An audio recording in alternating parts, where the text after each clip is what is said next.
Flatworld in Minecraft is exactly what it sounds like. Flat. It's 3 layers of dirt and then bedrock, and I would normally use these for creative mode building. But today, I want to know what it would be like to survive in one. Hello everyone, I'm GeminiTay, and welcome to today's 100 days video. Don't forget to subscribe if you're new here. Welcome to day 1 in this very flat world. Luckily for us, we spawned in a village, which it turns out is our main lifeline in this world and pretty much the only thing that's going to be keeping us sane. This is how we get all our materials. Sorry, villagers. After doing the classic punching wood bit, we move on to just generally scoping out the village and raiding it for materials. Once again, I'm sorry villagers. The leatherworker, librarian, and blacksmith are the main helpful buildings we come across here at first. There are also golems, which are our only source of iron since we cannot go mining in this world. Just gotta be careful, you know, they hit hard. Luckily, I was able to recover from that very early death with my ego still in check, so I moved on to scouting out another village and collecting a few more materials. Luckily, there's been no shortage of blacksmiths, and I was able to plant some more saplings and even make friends with a local horse. All is going well. I think it's time for day 2. Day 2 starts off with a little organization. I decide that this village will be just as good a base as any, so I set up a chest furnace. The slimes start to become a real annoyance at this point, so I decide to take my horse for a little ride. Raiding villages is super important right now. We need iron and other supplies really badly, so I spend a day and a night out exploring, returning home with the goodies on day 3. Speaking of day 3, here I decide to take some time back at home, setting up some basic farms for myself, most notably a very basic cobblestone generator, which we will be upgrading later on, don't worry. At this point, I have a cobblestone generator, an oak sapling, and a dream, which is great because we're spending day 4 and day 5 at home in the base, really getting settled in, taking down a house for materials, and beginning some more basic farms. At this point, I'm starting to think about villager trading, which is something that's going to become very important as the world progresses. Bored of being at home in my little village, I decide to go see the sights, or rather, lack thereof. But this exploring on day 6 is where things get interesting. The version of Minecraft that I'm using means that in this flat world, only a couple of structures can spawn. Those structures are these basic villages that we've been seeing, and very rarely, strongholds. Yep, that looks epic. I've never seen one like this before. Honestly, so cool. Definitely can't go to the end yet, though. Nope, can't be doing that. I definitely need some Eyes of Ender and some better loot for that, but we can take the loot that's here and keep the location in mind for the future. I sleep through the night in the stronghold and decide to finish checking it out, finding the room with the portal, and leaving the spawner intact. I mean, it's a flat world. You don't see very many spawners. I mean, maybe it'll be handy. You never know. It's mostly just annoying, but that's fine. We're gonna head back now to our village and tell the villagers of our great success. They don't seem to care, though. I think there's some other village drama going on or something. I don't know. I'll figure it out eventually. A full week has now been spent in this world, and on day 8, I decide to spend some time back at home and create a much better cobblestone generator using some of the iron that I've been able to get from golems. Happy with this improvement, I decide the village could also use some improvements, so I remove an outer house on day 9 so that the village is more condensed into one area. On day 10, to make up for all the buildings I'm removing, I decide to attempt a little house. Although I can immediately relate to the villagers because this is ugly, if we're being honest. But I really don't have any blocks to work with, so give me a break. That doesn't stop me from building something even uglier on day 11, though. I figure this flat world operates sort of like a skyblock world, and I love skyblock. This means that mob spawners can have insanely good rates due to the lack of, well, anything. So I built this classic mob spawner to get drops and XP. This takes quite a while since gathering oak wood and iron is not exactly the easiest right now. The slimes are adding to the challenge, but eventually I do get the general design sort of finished. I also tend to make at least one dumb mistake every time I build one of these though, and in this case, yeah, the trapdoors aren't open, so it literally can't work. But it's okay, it's only day 16, and I'm sort of losing my mind, and that's probably not good. But alas, the spawner is complete, although I admit it mostly spawns glow squid. Day 17 rolls around and I take a little break to humble myself after that mob spawner experience, spending some quality time with the villagers and taking down more of their ugly houses. Apparently though, I'm still not happy with the industrial revolution that I've got going, so I look up a tutorial for an iron farm and begin to attempt to follow it. I say attempt because getting a zombie in a composter is much more difficult than it looks. Like, significantly.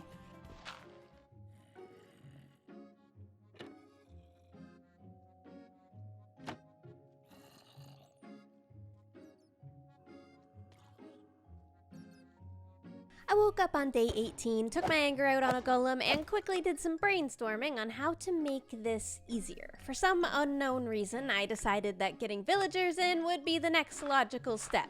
Spoiler alert though, that this was dumb. Villagers are dumb. I did manage to get a couple of villagers lured in by the end of day 19 though, so we'll call that a win for now. On day 20, it was raining, so I spent most of the day sort of relaxing and just waiting for night. We did some basic farming, worked on the wall that I'm putting around the village for a bit, and once night fell, it was finally time to get back to work. I really needed to get a zombie in the composter, but for some reason this was more of a struggle than anything I've ever done before on Minecraft. Like, this is harder than fighting the Ender Dragon. I didn't have name tags, so the trick was the zombie that I got in the slot had to be one that was holding an item so that it wouldn't despawn. And it needed to slot perfectly into place or it would just leave. All of the tutorials make this look easy, but without many normal vanilla materials, this is kind of a nightmare. Morning of day 21, and I still hadn't got it, but I was starting to figure out my method, so to pass time during the day, I made myself a little fishing pond, and once night falls, it's back to the zombies. My fishing pond had given me the great inspiration to fish a zombie into place, which proved mildly successful, very mildly.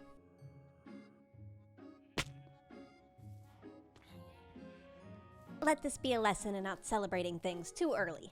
Once I had this figured out though, it was only a matter of time before my plan worked. With the fishing rod in hand and a new cat buddy to scare away creepers, I was confident I would get it soon. Perhaps a little too confident because on night 22, this happened. With no potion to cure them, I was forced to restart the process. This time though, with the knowledge of my previous failures combined, I'm super powerful now. Day 23 was spent moving villagers, and on night 23, I was almost successful. That is, if this iron golem didn't spawn. It's comical how many different ways this can actually go wrong. On day 24, I set a goal. By day 25, I wanted to have this farm up and running for good. No more messing around. So I started to build a little well to calm myself down, and by nightfall, I was ready. And after just a couple attempts, I did it. Finally. I had a zombie and villagers in the farm. Day 25 rolls around and I am feeling good. We are a quarter of the way through and it's time to build the collection system for the golems and get some iron rolling in. The collection system ends up needing to be a little raised off the ground, which is ugly, but we can fix the look of it later. It's fine. It is now day 26. I am just over a quarter of the way through this challenge. On this day and the next, I mostly just fiddle around with the iron farm. I didn't follow the tutorial quite as well as I should have, so it needed some help. Once that's done though, on day 28, it's time to set a new goal. We have a couple of solid overworld farms going now, but as we have seen before, there are other dimensions that we can explore. Getting somewhere like the nether is a real challenge in a flat world, so today we mostly farm and worry about upgrading our villagers. On day 29, I mostly mine for cobble so that I can build a wall around the village and keep everybody safe. This also gives a chance for some iron to be farmed, and by day 30, I'm feeling ready for the next step, which is to find more obsidian. You could only find lava and obsidian in blacksmiths in a flat world. So I have to search for villages that have this specific building. I get pretty lucky though, and on day 31, I get all that I need, 10 for the portal and 4 for a potential future enchanting table. I pillage the villages a little more and head home. Now, building a portal is easy, lighting it, however, not so easy. Day 32 has me attempting to light a wooden plank on fire to get a portal lit. We can't get flint. Luckily, I have lava, so it is possible. It's just going to take some patience. While I wait, I catch up on some village chores and finally unlock my toolsmith for diamond tools.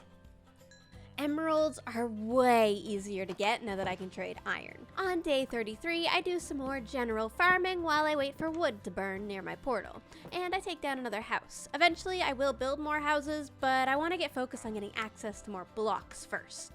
When day 34 rolls around, I find that my portal is finally lit and ready to go. So I prep my things and head to the nether dimension. My spawn in the nether is actually very lucky. A bastion is right in front of us, there's a nice warped forest biome, and there's a nether fortress not even that far away. Seems like the Flatworld decided to be nice to us today. The Flatworld's mercy is not to be taken for granted though, as blazes do in fact still hurt. Had a little too much confidence here. It's all good though, I can pop back in on day 35 and we'll just pretend that that never happened. This fortress was pretty fun to explore, although there weren't that many notable discoveries. It was just nice to not be in a flat world.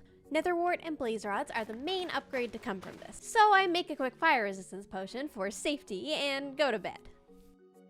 Now that I can go to the nether, my next objective is to defeat the ender dragon. To open that portal though, we'll need blaze rods and ender pearls. Blaze rods are super easy now, nailed it. Ender pearls, however, we have two options for, which we'll get into later, because for some reason on day 37 and day 38, I'm just a little bit confused with what I'm doing, because you would think I'd go get pearls now, but instead I'm building? I don't know why. I decided I would build on day 37 and 38, so I finished off my little well with some new blocks. Yeah, that looks good. Looks great. I start connecting the wall to the village churches. Looks good. I then decide to take the churches and turn them into defensive towers. And by day 39, I have to admit the place is looking better, although I do need to get back to the mission. Come on, Jen. Back into the nether we go. This time, we're here to get some ender pearls and focus on getting ender pearls. I went with this method since the warped forest is so close by, but I could have also just traded with a cleric. It took until day 40 to get the pearls that I needed, and I could finally leave the nether. Now that I have all the eyes of ender that I need to take on the dragon, it's really just a matter of feeling prepared enough to fight. I decided to set a personal goal of fighting by day 50, as I knew it wouldn't be a big deal to do the fight with pretty low level gear.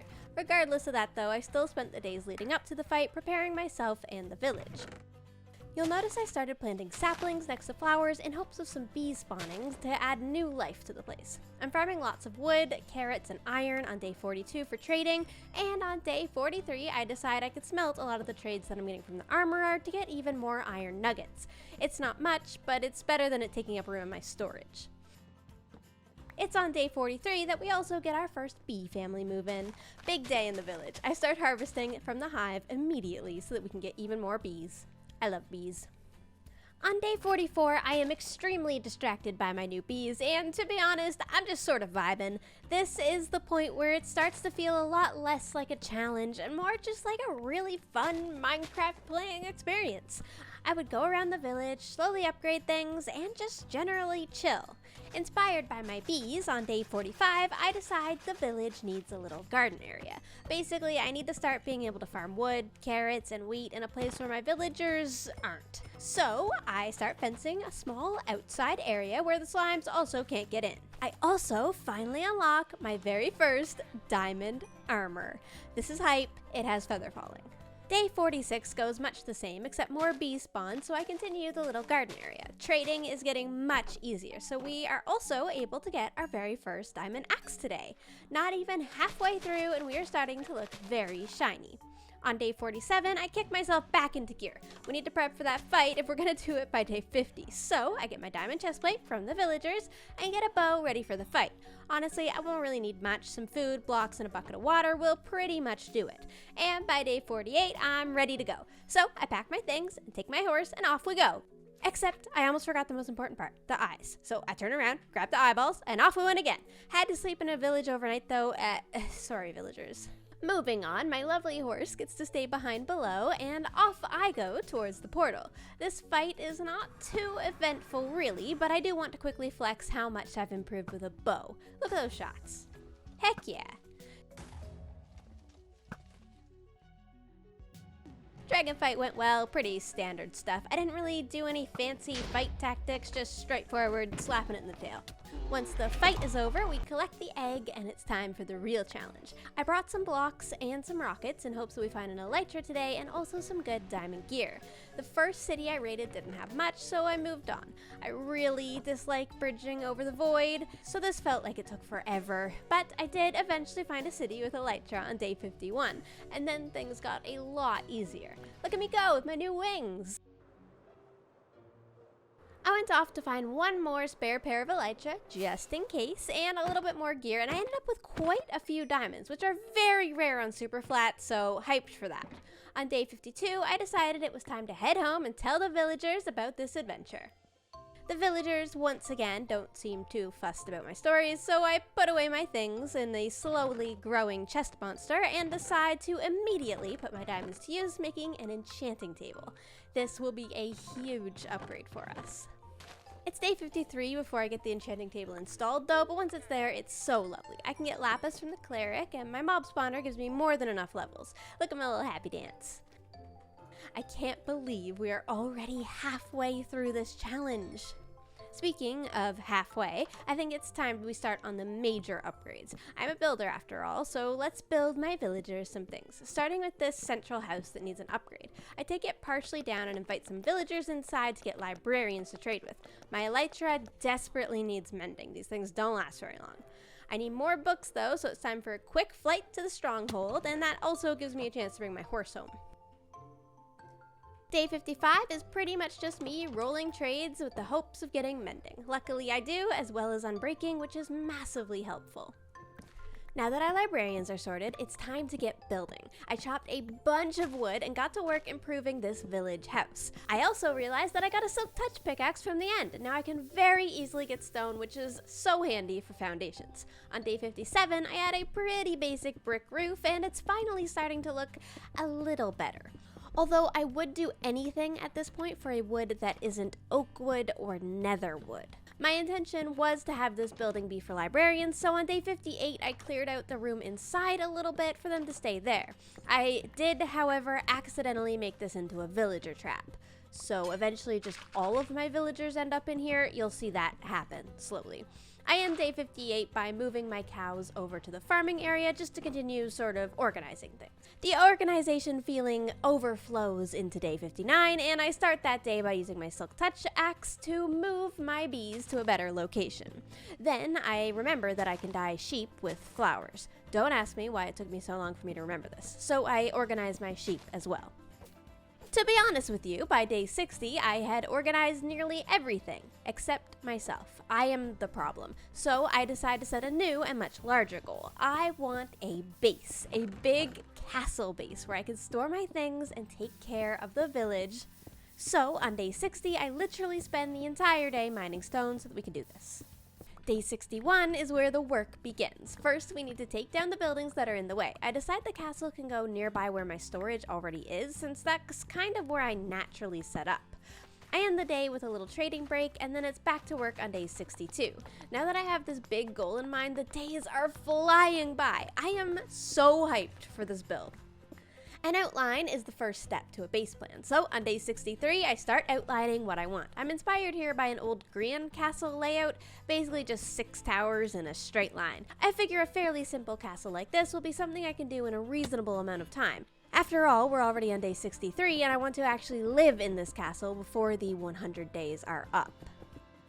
Day 64 is much the same, we just continue building up from the outline. The slimes are mildly annoying though, so the faster I can get this wall up, the better. On day 65, I make the important choice of picking a color for our village and castle. I go with red because it matches the glazed terracotta that one of our villagers sell. We are deep into the building process now, and I am so excited for this castle. There is just something so special and nostalgic about building a castle for a survival base. I honestly ended up mostly laying this out exactly as I think I would have when I was a kid, which was fun. I spent a lot of time at the stone grinder getting supplies, and the villagers were looking at me kind of funny, but the walls are getting higher and more epic by the day. And on day 69, I start laying floors and finally get some colors in our roofs. The bright red is a nice contrast, and on day 70, the details start including some windows. Although I don't have a ton of normal blocks, I'm actually starting to enjoy the challenge of all of the different ways that I can use oak wood and stone. Kind of feels like 2012 Minecraft again. I don't hate it. Quick end of day 70 flight. Yep, That's good progress. Castle is going well. It's time to get more of the actual details in the castle though. So day 71 starts with me buying some glazed terracotta from a villager, and then I grind a little bit more stone and work on the walls while contemplating the build process. All my thinking on day 71 led me to finally do some organizing on day 72. By that I mean I literally spent the entire day organizing a storage area in the main room of the castle. I have so much random junk. And also diamonds, so I decorated with some diamonds. It's a weird flex since the villagers don't really understand they like emeralds, but I like it, so it's staying. On day 73, we began getting more specific about the details, adding mossy cobblestone around our little entrance fountain and moving the portal to a better location. With the portal moved, it's time to go get some new building blocks, blackstone. Now, I could have had a very epic build by just draining the nether of all its resources, but I'm trying to keep the influence of the other dimensions low so that my base build is more of a challenge with restricted blocks. Blackstone from the piglins felt like a fair game though, as it goes with my red color theme. Speaking of which, on day 74, it's time to work on that really large tower. I want this one to stand out the most, so I work with a black to red gradient, which I actually really like. It's a nice contrast, and I think glazed terracotta is criminally underrated. I mean, look at it. We are now on to day 75, big milestone, probably the last big milestone before the day 100, so I spend the day continuing work on the castle details. Getting things pretty much finished, I also decide since I am the only sign of intelligent life in this world, I get to be queen, so I made myself a throne room. By day 76, the castle was nearing completion. However, the sound of slime still haunt the villagers and I, so I decided then and there that we needed to start working on finishing the wall around the village. I farmed some carrots while I think of the design and eventually resigned to the stone generator to get supplies. Construction on the wall starts bright and early on day 77, and I go with a mix of cobblestone, stone brick, and some oak logs for a medieval castle-like design. I figure it ties in well with the surroundings, and I like it because the slimes can't see us from outside the wall now.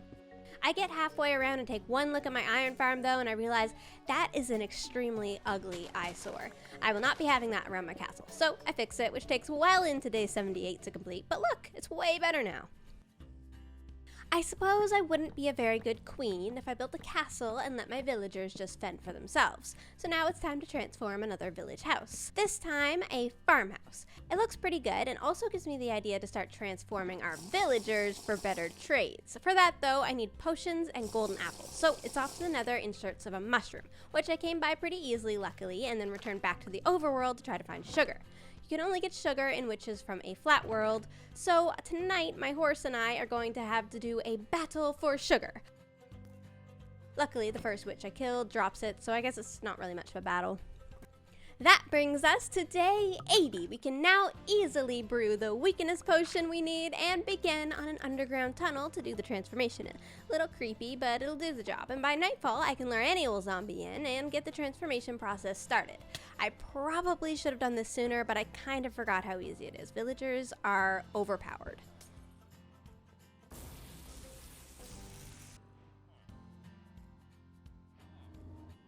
On day 81, all 3 of my villagers are cured. They love me. Emeralds are super easy to come by now. I decide since we are on the final 19 days, we may as well continue flexing. So I set up some armor stands showing off my fancy gear. It's looking pretty good. At this point, I've got pretty much any Minecraft player's dream. A good castle base, lots of diamonds, a food source, a wall to keep out danger, but I was craving a challenge. So I decided day 82 was a good day to pick a fight with some piglins. I am using their stone in my castle after all. I go after them in a pretty wimpy manner, shooting as many brutes as I can and then sneaking around and looting chests and gold. They had pretty solid loot, but nothing crazy. Although I probably did leave before getting it all, as a full day in Nether was enough for me and I was ready to go home again. I got some building blocks though that I'm happy to decorate with, and yes, I am decorating with ancient debris. Day 83 brings a sense of calm. I do some general chores until I hear the glorious noise. Wandering trader. A wandering trader. I was so excited, but unfortunately this guy didn't bring any sugarcane, no cactus, not even a new sapling. I had bought what he had anyway, and the podzol will be good for farming mushrooms. It could have been better, you know? I do decide to kidnap the trader's llamas as we don't have any llamas and a new animal to have around is always welcome. It's at this point though that I realize our stables are a bit of a mess, so that's the next project. Day 84 has us transforming these stables into something more usable for my horse and new llamas. I go with the classic barn-shaped roof, which balances out all of the triangle roofs well. Overall, I enjoy this design and it fits with the middle of our village very well. The next day is pretty simple. I farm some trees to restock after building so much, and then I add on some new blocks and texture to the castle walls. It's looking a little bit dull, and although this doesn't help much, it's better than nothing. Day 86 is more building. We've got 2 villager houses left not transformed, so I decide that they should get the priority next. I made a pretty simple shack on this day, and then on day 87, I made a slightly larger house for some potential future villagers. I like the look of both of these. It's nice to slowly see the village being transformed. Day 88 sees more organization, with me moving the enchanting table inside the castle and making it look kinda pretty in the process, then fixing up my rather ugly starter house that I made quite a long time ago now. I kind of realize here that the oak wood has sucked the color out of everything, so I decide to go in with some market stands to add some life back into the village. They are bright and beautiful. On day 89, I make a cute little beetroot field, and by now things are really coming together. The place is beautiful. Farming, though, reminds me how annoying the slimes are, and I decide we should do something about the outside of our village as well. On day 90, I ask myself, what if the flat world wasn't flat? Yes, I am going slightly insane. I terraform some very tiny hills around the back of the castle just to make it look a little bit more interesting. Then I decide that every good castle needs a moat. We do legitimately have a real reason for a moat though. It can stop the slimes. So I carve out around the back of the castle and then head to the nether to grab some magma blocks to make the moat legit. Placing these below the water will kill slimes and look epic. 2 birds, 1 stone. This project continues into day 91, where I start placing in the water. This is where it's important to note that because my castle theme is red, I've been calling it Poppy Castle. We have a lot of extra poppies, and so I spend the rest of my day planting them outside. Waking up on day 92, I take a look at my work and am extremely pleased. So pleased, in fact, that I decide we need to map the village. This is an awkwardly placed village, though, so it does take 4 maps, but I eventually get it looking great, and I place it in my throne room. Day 93 is here, and I finally remember that you can craft diorite, andesite, and granite. I craft some just for fun, but to be honest, we were doing fine without it. I also grabbed some dripstone from my mason, as I think the option of having spiky walls outside could be fun. Now, some real work can begin, and the towers around the village are looking a little plain, so I decorate them to match the castle, and I'm genuinely super happy with how these came out. Before long, it's nighttime again, and the days are starting to go by so fast now. It's already day 94. Today, I continue my mission of making the outside of the village fancy. I'm expanding the farming fields. We need more farming space anyways, and fields always look good. So I spend all of day 94 and day 95 planting these fields and making them look perfect for a relaxing stroll through after a long day being queen of the castle. Some trees also get planted on the outside, purely for decor. I miss the sight of forests in Minecraft. Missing the forest gave me an idea, so I wake up refreshed on day 96 and begin getting the materials to make my very own custom trees.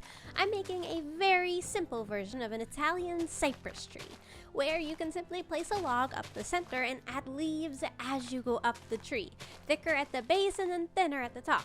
Because these are so easy to make, I am able to make quite a few of them on this day dotted around the village. Day 97, however, has me feeling kind of lonely. I miss having the villagers around, so it's time to let them out to explore. First though, let's spend the day designing a street lamp so that they are definitely safe from zombies. And now that we have the iron, I can go a little crazy with lanterns if I want to. After updating my map, I decide that my mob spawner could also use a little decor, so some pixel art is in order. That's better. Sub to gem. Day 98 is exciting because we are finally releasing the villagers to see all the work that I've put in. I fix up an interior for them, and overall they seem thrilled with the place. I place a few more poppies and generally just spend this day chilling with the villagers. I think I deserve it. It's day 99, everyone! I start the day by rescuing my villagers from the stables where they had gotten stuck, but to be honest, I wouldn't have it any other way. These are my favorite idiots. I then decide to finish up a room in the castle, and I fill it with memories of the 100 days. Each of these item frames represents an important milestone that we made it through. See if you can tell what they all are. It's now my final sleep of this challenge, so I spend one last evening watching the sunset over the Flatworld while an iron golem dies nearby. Peaceful. And here we are! It's day 100! We did it! Let's spend today looking at the village together. Here's what I've done.